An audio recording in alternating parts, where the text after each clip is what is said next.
আসসালামু আলাইকুম ভিউয়ার্স। আজকে টপিক টেন্স। টেন্স কাকে বলে এবং এর প্রকারভেদ নিয়ে আলোচনা করা হবে।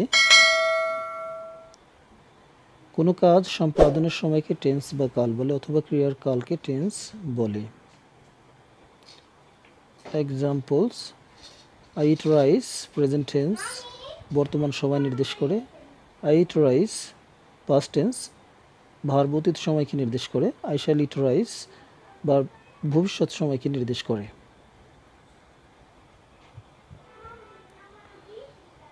এখানে এই সেন্টেন্সগুলোতে লক্ষ্য করা যাচ্ছে যে ভার্ব বর্তমান, অতীত ও ভবিষ্যৎকাল নির্দেশ করে।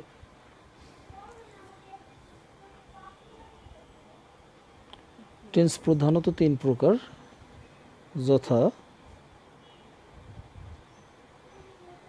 প্রেজেন্ট টেন্স বর্তমানকাল, পাস্ট টেন্স অতীতকাল, ফিউচার টেন্স ভবিষ্যৎকাল। প্রেজেন্ট টেন্স কাকে বলে? বর্তমানকালে কোনো কাজ হয় বা হচ্ছে এরূপ বোঝালে তাকে প্রেজেন্ট টেন্স বলে। Examples: he writes a letter, he is writing a letter. Past tense কাকে বলে? অতীতকালে কোনো কাজ হয়ে গেছে এরূপ বোঝালে তাকে পাস্ট টেন্স বলে। Examples: I wrote a letter yesterday, I was writing a letter. Future tense কাকে বলে?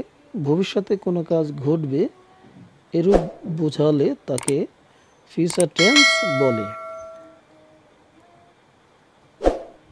Examples: he will buy a new car, they will be catching fish. Thanks for watching this. Please subscribe my channel.